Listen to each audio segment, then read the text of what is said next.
nàngល្អវ័យម្លេងទេបានជួបស្រីស្នេហ៍ដូចខែពេញវងតើអូនឈ្មោះអ្វីឆោមយងឆ្លើយម្ដងទៀតមកស្នេហ៍ស្នងឈ្មោះសំកន្លងចិនបងមេត្រីពេញមួយក្រុងបាយលិននីងមានវាសនាដោយរូបស្រីថ្លៃល្អអើយល្អសពជើងដៃមុខមូលស្គាល់ខួនសំក្រៃតើស្រងចរណៃមានគូឬនៅបើនៅចំជីវាសនាល្អជានាងបងស៊ូដើម្បីស្រីពើអោបាយលិនអើយប្រណីទៅដាំទៀនឆោមឆ្លៅបានដូចបំណងក្បោងមួយក្របកំក្នុងដីគឺស្រស់ចរណៃដែលបងប៉ុនបងពេលនេះហើយកុំបែកខ្នង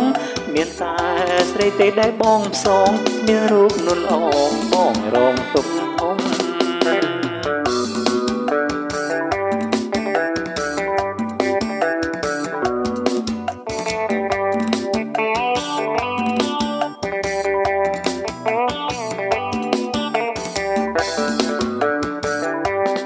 សំណាងល្អ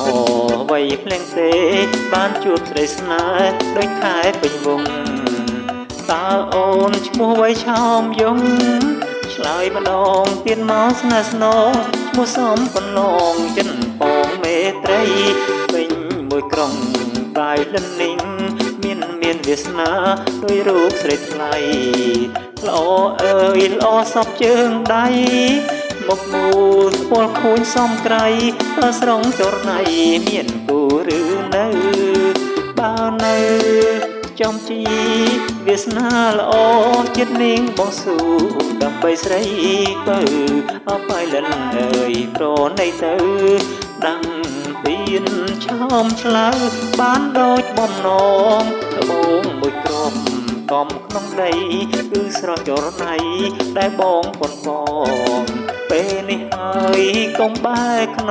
ងមានតែស្រីទេដែលបងផ្សងមានរូបនួនល្អងបងរងទុកធំ